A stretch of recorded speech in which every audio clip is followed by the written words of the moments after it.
Babies are joining us. No, the babies. I know. Ugh. Dane brought, he was like, Dr. Rivers probably wants to see Lawson. I'm like, I don't know if she wants to see She's like, okay. I do. Now here you go, Dr. Rivers. Right? Aw, My little baby. this I baby like looks that big. they're both not wearing clothes. Oh, there's one know. baby in clothes. Yeah. Oh, Baby. you can go now. Go back.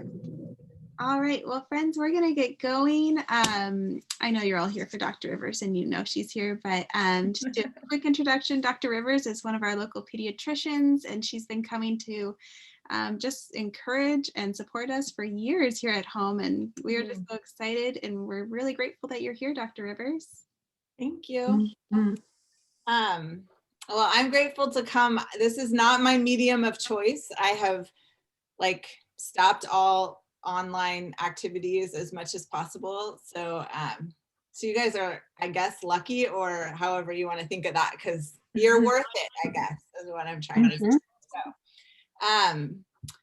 So when Tracy approached me this year and said that you guys' theme is sort of back to basics, I started thinking about that. I have so many parents come in the office right now feeling worried that their kids are not getting enough, probably because none of us feel like we're getting enough right now. Not getting enough social time, not getting enough outside playground time, library hour, all the different things that aren't happening right now. And parents are worried that their kids just are not getting enough. And I don't think that's true. I think that our as moms, we are able to give our kids, especially our younger kids, enough. I don't think my teenagers get everything they need from me, but I'm not talking to a group of moms of teenagers. So I think I can say that I think you're enough. But I wanted to go into details a little bit more about why I think that's true, and things that you are exactly in the right position to be doing at home, because you are enough and we are enough, and we need to keep telling ourselves that in this really hard season. I think about one of the things that I love to do, which is why my mental health is challenged right now, is go on vacations. And obviously that is not happening and hasn't for a while.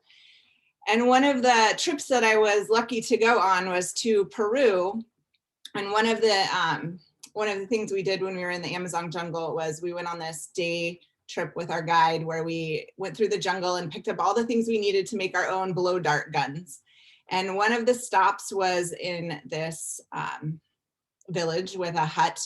And I think we were there to drink water or something. And while we were there, the woman with her toddler, the woman was sitting there just weaving palm fronds together to make the roof for her house, which I guess is an ongoing job in the Amazon because it's made out of organic matter. And so it breaks down. And then there's insects and all of that. So just constantly having to do that. And the toddler was sitting there at her feet the whole time. And I imagined that this is how time was most of the time for them. This kid who maybe had a blanket or a toy, and then the mom, and he would walk over and talk to his mom in toddler gibberish, and then wander away a little bit and then come back. And there was no screen, and there were not a pile of toys, and certainly they didn't light up or plug in or anything like that. And they were okay. And then I would see kids in the village, in a different village, but same sort of circumstance, a different day, and they were happy. And I'm sure that they had this kind of a life of spending lots of time one-on-one with their mom where they could speak gibberish and just get one-on-one attention that wasn't super stimulating, but they turned out okay. And so I think in our society, we're always trying to think about every possible thing we can give our kids, every nurturing thing, everything we can buy, everything we can give. And I'm no different, but there's things you lose in that and things you gain. So there's pros and cons to both ways, but this is a season where we can remember that we are enough, even if we're just a mom weaving palm fronds. And so So that was kind of where I came from for this, is just this recognition that there are things that when we are alone with our kids that we are able to do when we can't take them other places. So I made a list of like 10 things. And the first one, which is both the easiest and the hardest, I think, is gratitude. Like I said, for me, gratitude, it's easier for me to feel grateful when I am on vacation. I love my job, I love my family, but I recharge by going away and getting to miss all of these things a little bit. And I haven't been able to do that. So sometimes it's easy to grumble and to feel not very thankful that I can't go on vacation. And then I realized, like, wait a minute, I have a job I love. I have friends that I can sometimes see in person, but also I can do this virtually because I have the internet and I have a computer. Last night, actually not last, like a week ago on Friday night, I stayed up way too late reading a book. And I remember thinking during that time, like, what a privilege it was to stay up until midnight. For me, that was late, reading a book, because what that meant is I, first of all, can read. So I've had an education for that. I had a book. I have unlimited, basically, access to books because I have a library. And I've been places where there are no libraries or bookstores or whatever. And the list goes on and on. I was sitting in a comfortable bed with comfortable bedding, with people, my husband next to me who cares about me. Like, there's so much to be grateful for, but sometimes we grumble. And our kids need to learn this too, because there will be future challenges. Right now, they maybe have the best life ever because they're home with you all the time.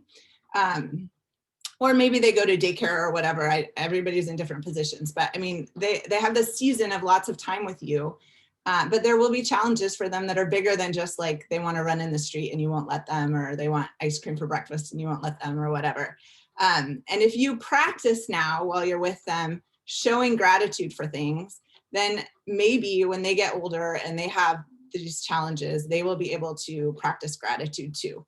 So I have started talking to my kids more intentionally about things I'm grateful for. And, you know, if I'm having a bad day, right after I grumble, trying to follow it up with, but at least this and this and this, so we can keep practicing gratitude. And so you're in prime position to do that, even though I know it's super hard.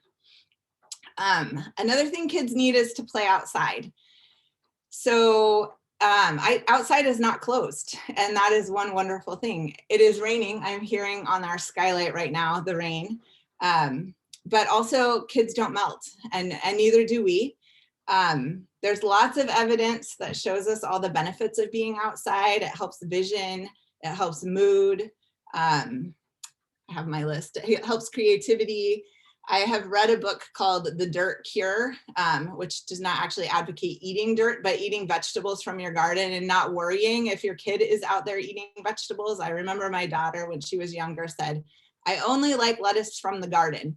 And it was like, okay, then go eat lettuce in the garden, because that is healthy for you. And hopefully you will learn to like lettuce in other places, because honestly, it's often better from the store. But anyway, so it's fun to be outside. It's good for them to be outside, and you can take them outside because it's not closed. One thing I remember, just because I'm trying to give you some little things to put in your repertoire, is when I was little, my mom would take us outside on rainy days with paper, and we would let the rain fall on the paper, and then we'd go inside and use watercolors. So instead of dipping the brush in a glass, we just dipped the paper in the rain. And that was fun. I mean, I remember that, and we were little. So that's a fun kind of activity to do. But digging for worms, planting a garden, jumping in puddles, which I'm sure all of your kids, if they're old enough to walk, have jumped in puddles, but they love that. And that is not closed. So enjoy that time with your kids, because when they're 13, they're a lot less likely to want to go outside in the rain and jump in puddles. Another thing that our kids, this is a really hard thing to do, I think, but it's super important, is that our kids need to learn to manage risk. I have parents who come in the office who let their kids run all over the place. They're opening all different drawers. They're trying to touch the cords. They're trying to get outside. And while this is a more intense appointment because we're all trying to move around the room to protect kids from hurting themselves, it's also exactly what kids should be doing, is exploring and creating. And so I have parents on that spectrum. And then I have parents who immediately pull out the phone. And I get both sides. So it's not a judgment, whichever type of a parent you are in the doctor's office, because I mean, we are trying to keep them safe. And sometimes you just want to have a conversation with the doctor without having to move all over the room. But just levels of risk. There's kids that drop food on the floor and pick it up and eat it. And there's kids that whose parents don't let them touch the floor without shoes on. And so I don't know where to fall on the risk spectrum, except that I do know that I also see older kids, some of whom talk to their parents about everything and feel comfortable in the room, and some won't say a word in front of their parents. And I don't know that, like, I haven't done a study to see if the parents that like don't let their kids do anything grow up to have kids who won't tell them anything or not. But I think that we need to use this time to allow them to explore a little bit as we helicopter. So I'm not advocating that kids run in streets or, you know, experiment with light sockets in metal and things like that. But I do think that it's important to manage our risk. So I thought of an example that, like, I do not allow a trampoline at our house. I think trampolines provide great exercise. They're a good energy burner. So it's not that I think nobody should be allowed to have trampolines, but I think that it's a hard thing to manage the risk on a trampoline because it's usually multiple kids jumping together. So it's usually not the kid that hurts themselves. It's another kid that causes that kid to hurt themselves. And I just don't want to police it at my house. I don't think it's great when you get your broken arm at your pediatrician's. But we did have a Ninja Warrior course in our backyard where we had to have a rule that, like, if parents aren't home, you can't be upside down because you could break your neck, and I wanted to be able to call 911 to get you help. So it's not that there's no risk, it's just for us, it felt better. Kids usually manage their own risk pretty well. So most kids don't climb higher or go upside down if they've been allowed to do that, then they're able.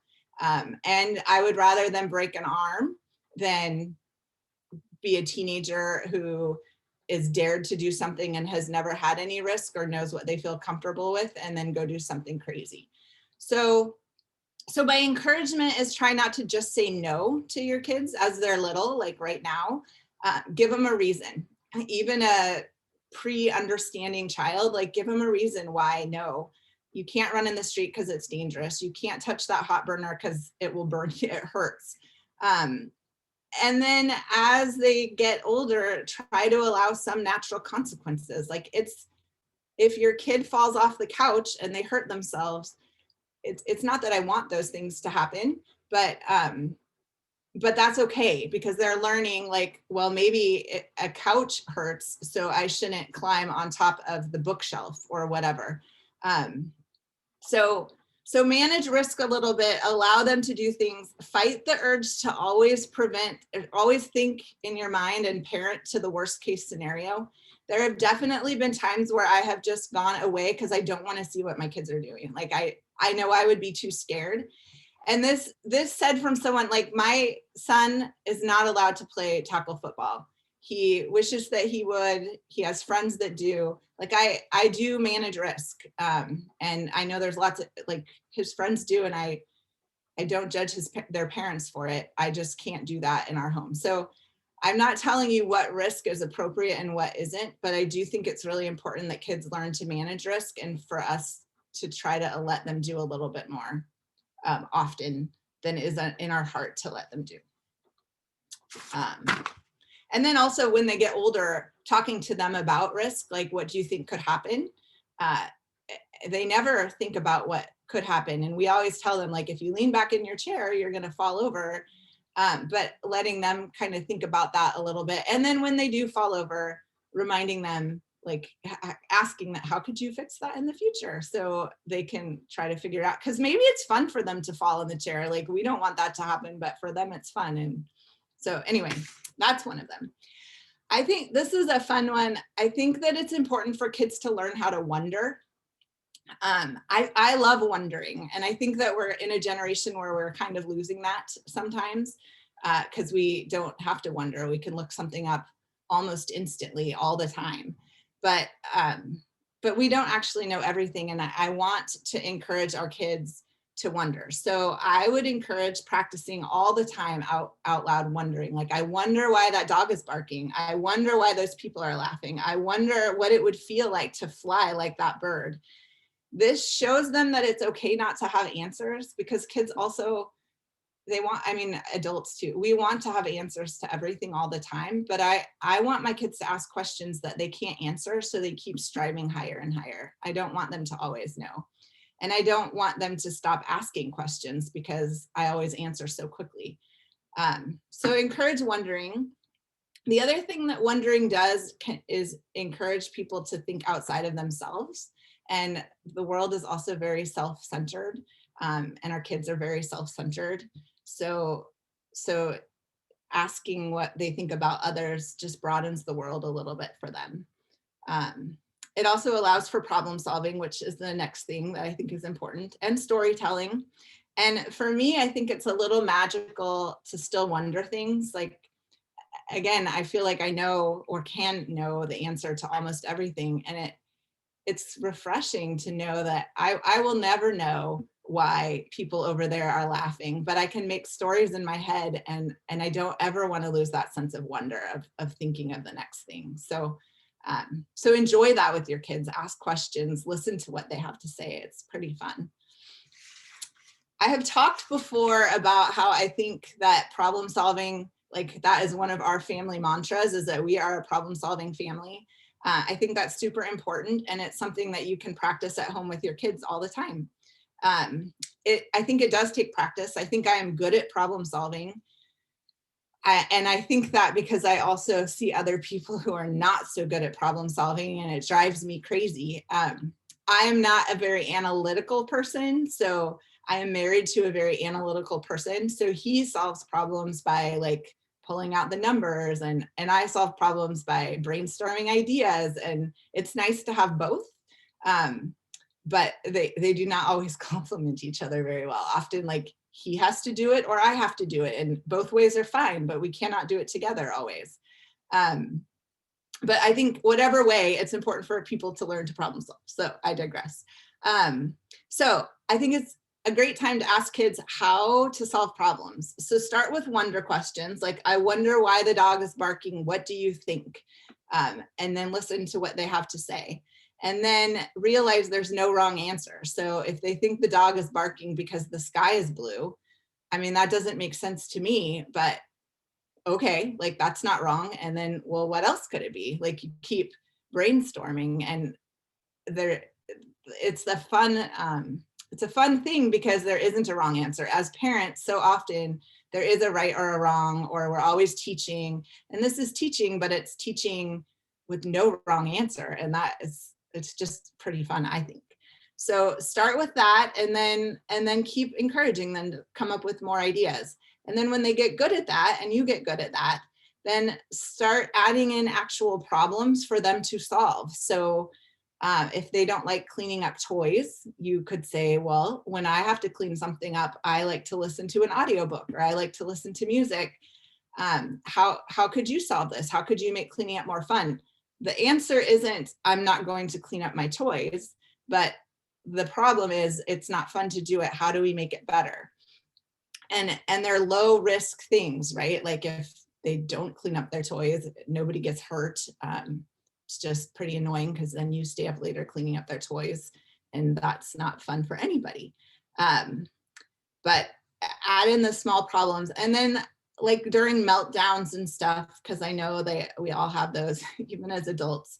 I think it's fine to say something like, I know you want to eat ice cream for breakfast. That's not healthy. Let me know when you think of another idea, and just leave it for that. But you can be practicing these problem solving things with them at home, and you probably already do, but give yourself credit for it.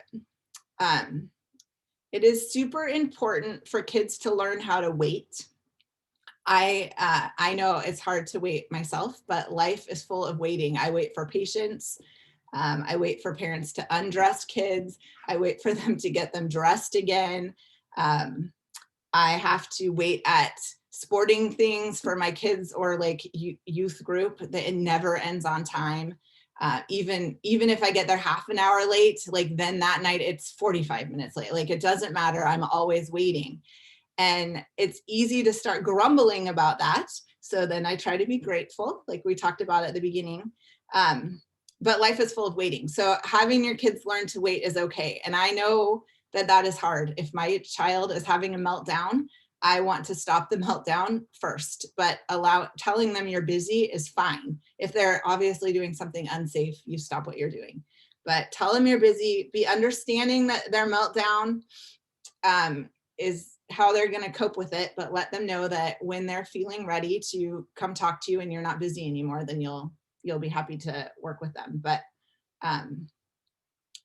also it's important that you sometimes give them warnings and teach them that sometimes you're waiting. So we don't always, so we do our lives the way that we think we need to do. And we feel like we give our kids plenty of warnings, right? Like at the playground, 5 minutes, 3 minutes, 1 minute. But I have had to learn sometimes to be like, okay, your 1 minute is up. Yes, put the toy down and then come. Like, it's that fine line. And I still, as an adult, like with older kids, like your video game time is done at this time. Okay, yes, you can have 30 more seconds to just finish that game, because we're trying to teach them that I have to wait too. I think modeling is really important. So it's a balance, because, make sure you give them the warning, I guess.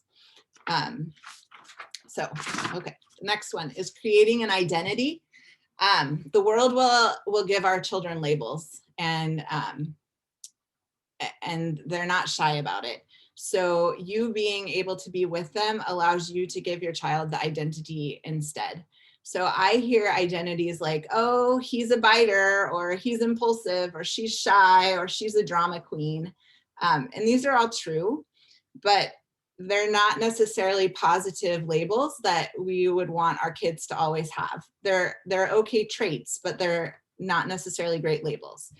So we give our kids these labels as parents. These are things parents say. And I would encourage you to think carefully about what labels you want your kids to have. So make a list of these things that are maybe negative traits, and try to reframe them so you can give your kids the labels you want them to have. So some examples that I just gave: a drama queen is somebody who can command a room. An impulsive kid is usually a spontaneous and fun kid. Shy kids are usually pretty observant.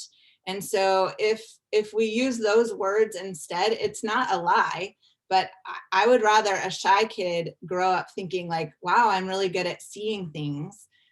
Or a drama queen, like, you're really good at commanding a room. You get people to pay attention to you.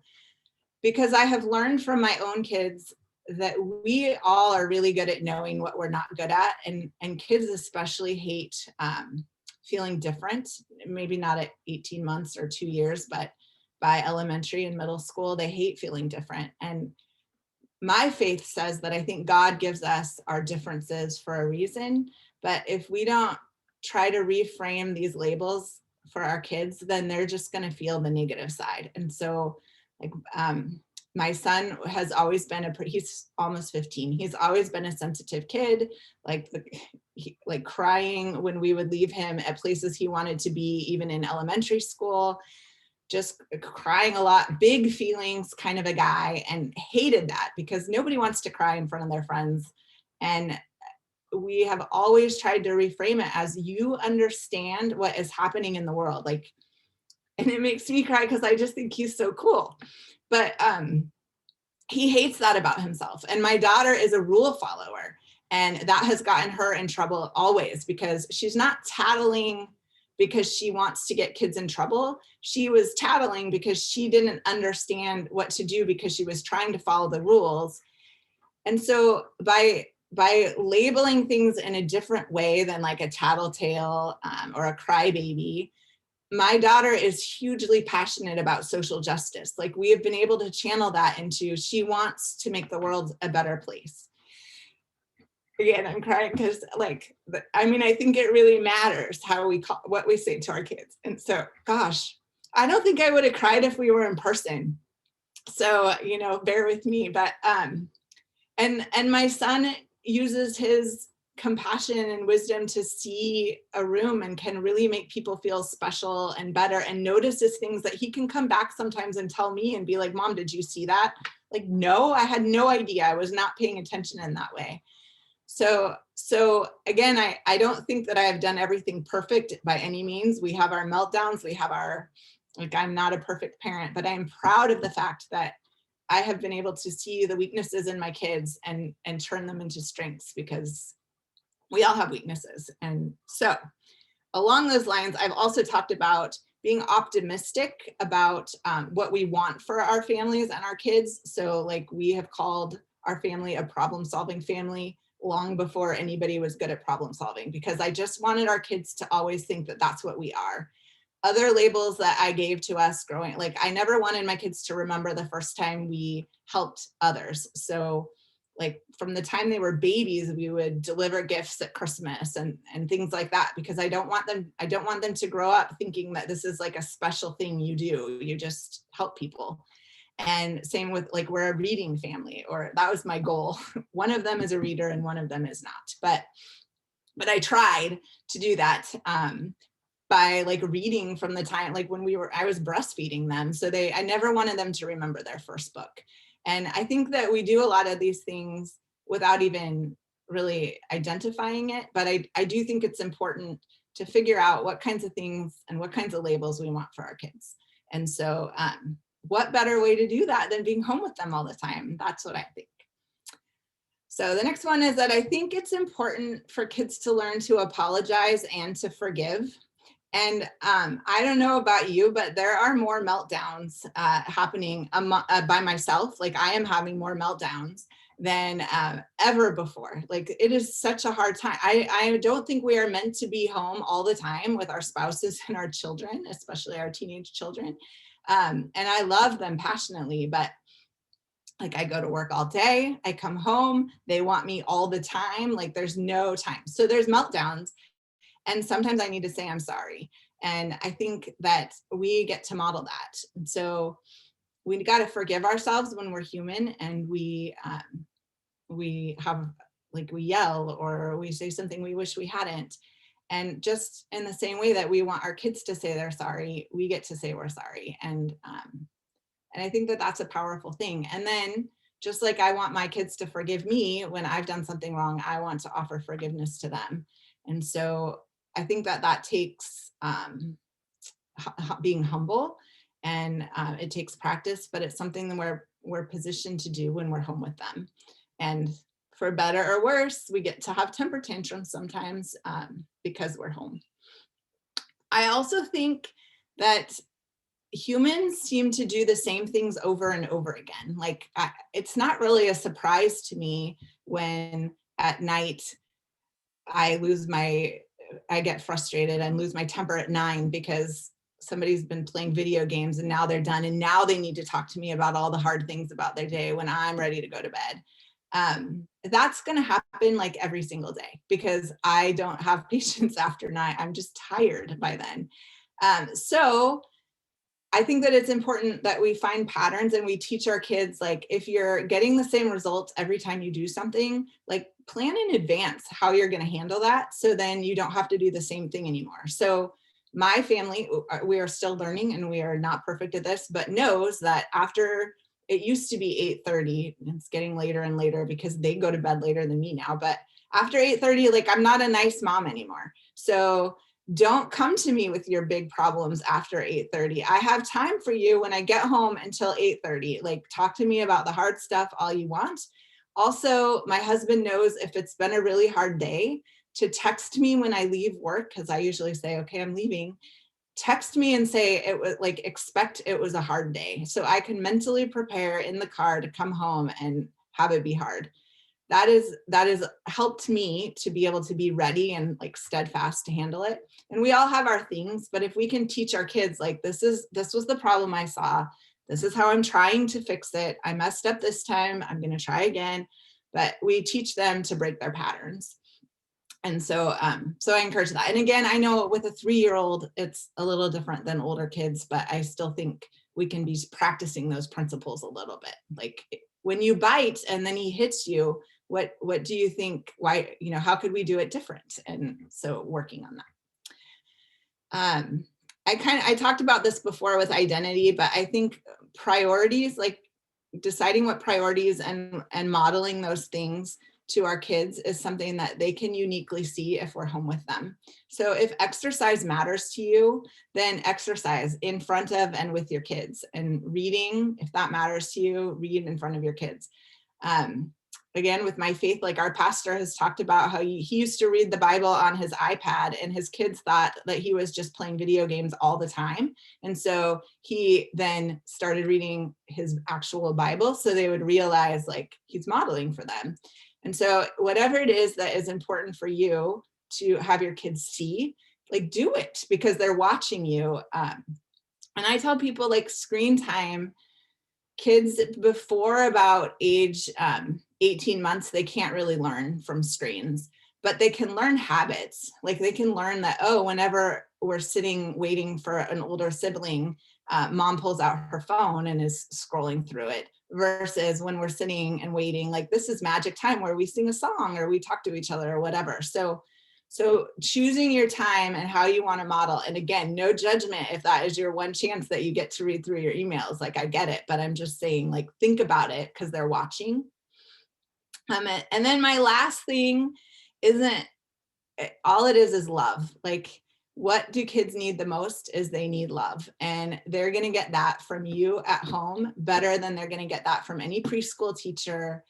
And gosh, I'm like crying again. Any preschool teacher, any librarian, anybody, nobody's going to love them the way that you love them. And yes, we want people loving on our kids. We want community. We need community. But if we sell ourselves short that that's what our kids need most of all, especially when they're little in these formative years, then we're lying to ourselves, because your kids just need to know that you love them. And even at 13 and 15, my kids still come on a rough day sometimes and ask for a hug. And that is the best thing. Like, so while I'm not a nice mom after 8:30, there's never a time where I won't give you a hug, because like, what a gift that they would come to me at this age and still on a bad day they want a hug, or when I've yelled at them and then told them I'm sorry and then they want a hug. Like, what a gift. And I think you start that when they're really little, knowing that you always are there for hugs. And I know that I appreciate that from my mom, who's older obviously than like you guys and me, that I always knew there was unconditional love. Like, I could mess up, but no matter what, she would not disown me or like kick me out. No matter what I did, she would be there for me. And that's what we are as moms able to do for our kids. So that is the end of my what kids need and why you can do it talk. Do you guys have questions?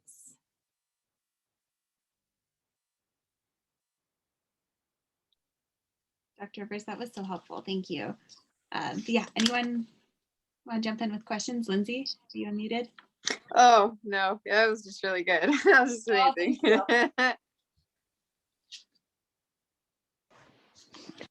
Dr. Rivers, I'm Jen, and I was just with my daughter at the park today, and there's this preschool, like this outdoor preschool right outside, like right by where we were, and she really wanted to go play with the kids.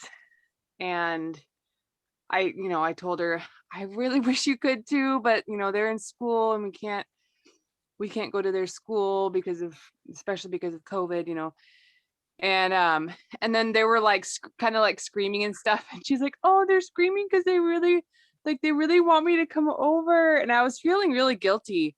I don't know. I was thinking, well, maybe next year I'll work more, and send her to preschool, or I don't know. And I was just, I guess more than anything, kind of what you were saying was that they don't need that at this age, I guess. But she really was guilt tripping me today, and I don't know why I was saying it, but yeah, What that I was would hard say for to me. you is if you send your child to preschool every day, then at the end of the day, they're going to be like, why do you have, like, certainly they can love preschool, but the grass is always greener. So the kids who are in preschool all day are wishing they could be home with their moms. And so I'm not saying that there's anything wrong with going to preschool. There's Right. benefits with socialization and interacting, like, but I just don't think that our little kids are going to be messed up by getting extra time with their moms. So certainly if there's opportunities to hang out with other kids, or, I mean, I don't think so this is my opinion, but I don't think you should go to work to make money so you can send your child to preschool. Like, I think that if you want to go to work because it would nourish you, then great, go to work, and the consequences that they go to preschool. But and for me, that would have been the case. Like, no way could I do the job of being a stay-at-home parent. Like, that is not my cup of tea. I need a plan, and I need like a list of activities to keep us busy. And I loved my kids, but I get to enjoy them because I go away to work. So if you're a person that needs to go to work, then go to work. But if you are a person that is enjoying this time, I just haven't heard any parents ever be like, oh, I wish that I had gone to work so my kids could get more socialization. It's never that way. And the kids who are homeschooled, like even through elementary or whatever, those parents aren't wishing that they had done it different. So she's guilt tripping you because that's what kids do. But Yeah. I don't think you have to give in to the guilt trip. I think you have a good point about the grass is greener on the other side, because I think I also agree that both scenarios are good, and, whether I do that or not, like the kids aren't like, there's no ruining or anything like that. But yeah, I was starting to like go down that trail of, oh, do I need to change I don't know. So thank you. You're welcome. I have a question. Okay. So the other day, my daughter and I are driving alone. It's just the two of us, and it's very rare. And she said something along the lines of the homeless people that were on the side of the road.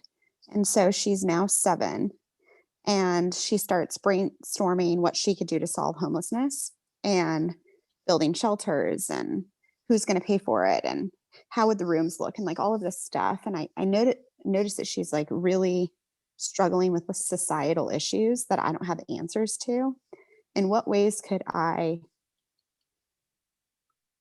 help her to like process what's wrong with the world as she gets older? Well, congratulations for doing such a great job of raising a kid that cares and notices. I think that as a mom of a kid kind of like that, it's going to be a challenge, but it's a good problem to have. So I think, first of all, books.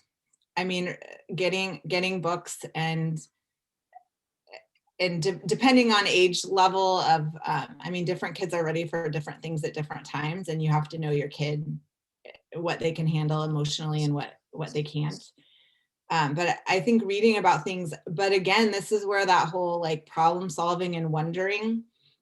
I have a friend who, I mean, from the time that her kids were way too little to plan anything, her kids have been planning fundraisers and things like that in order to raise money to help causes. And so I think that like so strongly for this family, they have been a philanthropic, like that's what they wanted their kids to do. And so I think that kids can do big things if she cares about this. Like there are homeless shelters and things she could do. You could brainstorm and she could do something it's not going to solve the problem, but every little bit will be helpful. So like this family I'm thinking of had kids, and COVID's hard because it limits things for sure. But different kids participate in making art things, and then told everybody they knew to come. They actually were able to get the art posted in Interzone, and then told everybody about it, and people could come and buy the art, and then all the money from the art went toward I think it was buying backpacks and stuff for the schools, but I don't remember what the cause was. But again, the girls felt like they were the ones planning this event. I'm certain that the mother was the one planning the event. But as they get older, they'll be able to do more and more of these sorts of things. Like recently, my daughter has been wanting to do more volunteer work and stuff. And so she had an idea of literacy and things. So I had her talk to one of her older, not older teachers, but teacher from before, because I don't know anything about teaching literacy. And they had a great conversation, and now she's doing something to help with that. But if you can try to get her plugged into anybody, like again, check in with the homeless shelters or with like Love Inc., different of those organizations, to see where she can plug in and do her part. And it's actually surprising how many people will let kids do things if kids show initiative. And again, it's like needs to be age specific. But and we've done things like as a church and as a family of making bags of items for homeless people. So if we see somebody who's homeless, we can do something besides money or just feeling sad, like actually giving them something that has a granola bar and a toothbrush and stuff. And something like that maybe would be helpful. But I don't think your specific question is like, how do I help her help people? It's like, how do I help her as she's growing understand a really complicated world? Right. And I think encouraging her to ask lots of questions, admitting that you don't have the answers, and then looking together for answers, and then places she can plug in will be the best thing. Because I do think for these sensitive kids, it can be crushing. That's what I was going to say, like how elevated anxiety you could have once you see all these problems that you don't have any power to fix yourself. But I think that that's not true, that you have no power to fix anything. We have to celebrate the little things that we can do. And, it's like that starfish thing. Like if you save one, you've helped. And that's how I feel as a doctor, right? Like there are so many things that I can't fix, but if I make one person's life better today, then maybe, like there have been certain patients over the years where I'm like, well, maybe that is why I'm a doctor. It was like that one encounter might be it. Like, I don't know. And so for her, like every time she does something, we got to celebrate that you just made the world a little bit of a better place. Like you breathed life and truth and goodness into a hard world. And if everybody would just keep trying that, then it's going to spread. And so just, I think she's going to need a lot of truth poured into her over time of like positive messaging. You just reminded me of a quote that, and I don't know if this will speak to anyone, but there's a quote that says, "I am one, but still I am one. I cannot do everything, but I can do something." And I think that like really, that's something that I'm going to work on with Maddie for sure. Thank you so much. Thank you.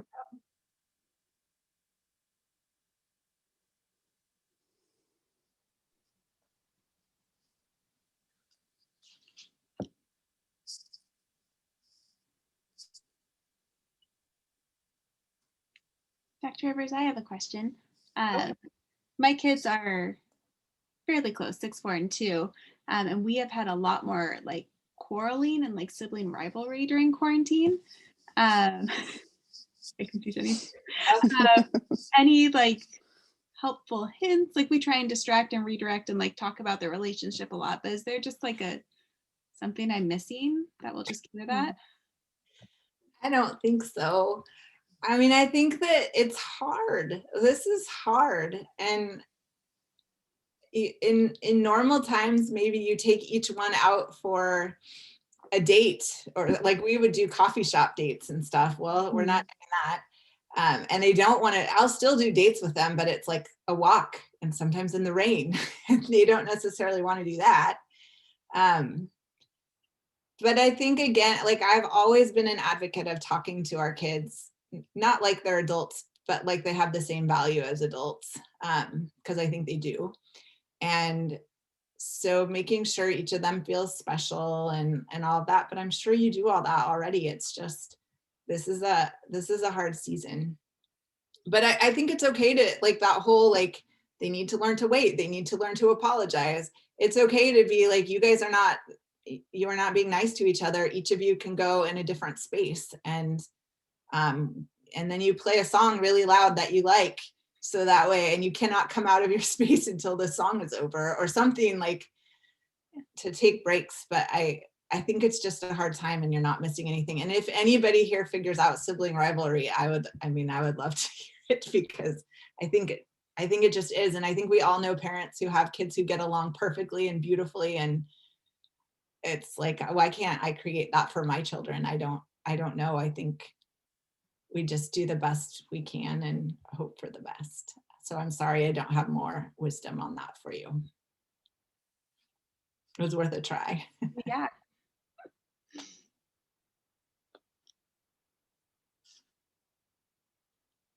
Does anyone else have a question for Dr. Rivers before we thank her? I have a question. So I guess it wasn't directly what you were talking about, but we're gonna be moving soon, and so I'm expecting, big emotions from my kids because moving is a huge thing.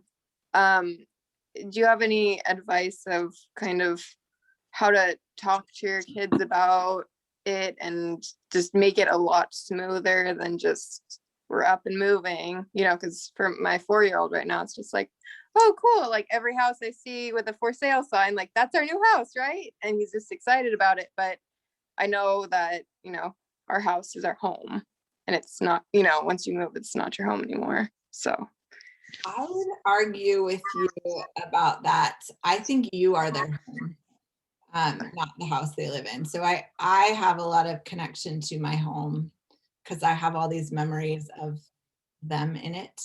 But I think actually at the younger age, change is always hard, but moving is not usually that hard because you move with them. So I think things like divorce and stuff where a parent isn't anymore, that's very hard. Sometimes it has to be, but moving really, so I mean, talking about it, but making it an exciting thing. And we moved with kids that were 4 and 2. And I don't remember it actually being hard at all, which doesn't mean it won't be hard for your kids because they're all different. But I really don't see that often being a problem, as long as even when patients move into the practice, I don't think I've ever had families say, like, of smaller kids, this was a problem because you move with them and you're their home base. So I mean, I think when you move and they miss, kids really, they miss their people, not so much their things. And probably most of their things are going to move if there's a favorite park or something, but then it's like, let's have the adventure of going and finding the new park that we love, and there'll be new things, and focusing on that. I think they're going to actually be fine. Okay, awesome. Yeah, I have a 4 and 2-year-old, so it's like, okay. Perfect. So I just You'll be great. just moving for me, I'm like anxious about, and like, but they seem excited. Yeah. So okay, thank you. Well, and I think for kids with moving, think about the perspective of kids, like their lives move all the time. You don't know what's going to happen when. They have no concept of time. For us, we have all these plans, but for them, life is just chaotic anyway. So as long as you're there, I mean, they probably feel like they're moving all the time because now we showed up we're at a new friend's house or a new school or a new restaurant or a new store or whatever. So you're going to be great, but we'll miss you. Thank you. Where are you moving? We don't know yet. My husband has a couple interviews, but one possibility is Eugene and another is Connecticut. So we'll see. Still trying to figure it out. I have another question. So I really liked what you were saying about giving our kids an identity. And my daughter just started kindergarten this year, which is super weird. So we're just on the precipice. We're just on the beginning edge of school and everything encompassing school. And I know there are tons of different viewpoints about schooling and how to school your kids. We've decided that public school is a great spot for her, and we love the dual immersion program. So we're going to stick with that. But one of my like mom fears is just that I want her to have a clear identity of who she is and who other people are, and communicating that in a way that's loving and kind. But my fear is that the world is going to communicate to her one thing, and she's not going to be able to like fight it off. So what would you recommend? Like, how do you talk to your kids about telling other people who they are, even if it is offensive to someone else, or even if it is like different than someone else, you know, if they disagree, or if they say, no, I don't really believe that, but here's who I am and here's what I believe. Does that make sense? Yeah. In kindergarten, my daughter cut all her hair off. I mean, we paid her to have her cut her hair off, but she decided she wanted to cut her hair like all the way off. And we looked at pictures and we talked about that in advance. Like, people are going to say you look like a boy. Is that okay? Like, I just went, that's fine with me. I know you're not a boy. Like it, and she said she was fine with that. And there were some days where she would come home and say, so we went skiing one time and the kids were telling her she was a boy. And so just talking about like what makes you, and I know there's so many things right now with gender identity. So this is not what I'm saying about gender identity, but she is a girl, and her short hair did not make her any different. And I think that it was just a reminder, like, she came to me like, Mom, they're telling me I'm a boy. Well, are you a boy? No. Okay. What do you say then when someone tells you something that isn't true? Like, well, I tell them that I'm a girl.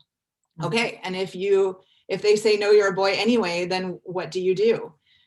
Well, I tell them I'm a girl, and then I guess I walk away. Right. Like, your friends aren't going to tell you something not. And I mean, it's hard because sometimes I think one time there were tears because it was like, they just kept telling me I'm a boy, and I don't know, like, what am I supposed to do with that? It's like, that is how the world is sometimes. Like, sometimes the world tells you something that isn't true, but if you practice that in advance, like, and again, like, this is knowing our kids' weakness sometimes. And so I knew that was going to happen with the haircut. I didn't want her not to get the haircut. I just wanted her to make that decision and be prepared. And so, if your child is somebody that gets really sad when they see homeless people, then talking in advance about, like, what are we going to do when we see homeless people? Like, what will our plan be? Will we wave to them? Will we smile at them? Will we, like, get out and have a conversation? Like, just make a plan so they can prepare. And sometimes we don't know in advance what those situations will be, but so we can lose sleep over this as parents because we don't know what mean thing kids will say to our kids at school usually, but if they'll tell you if there's an open door. And then I think just brainstorming with them, like, let them help choose their identity too. Like, who are you? What do you want to be? And that's true for you. So we're going to stand up for that. And it will work some days better than others. But I do think we have to keep breathing and speaking and, like, just insisting on truth to our kids, because you're right that the world is a hard place. But I mean, I say that, but I also think the world is a really beautiful place. There's lots of wonderful people in it, and surrounding ourselves with both types. Like, we talk to our kids about, you want people in your life that believe the same things as you as a support and to help you get through hard times the same way you think about things.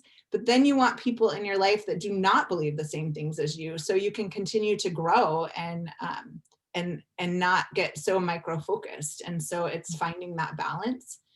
I think that's part of the problem with the world is we only want to be around people that believe the same things as us. And I don't want that for our kids. I want them to be able to talk to everyone, but to be able to stay true to what they believe. Thanks. Sure. My long answer to your short question.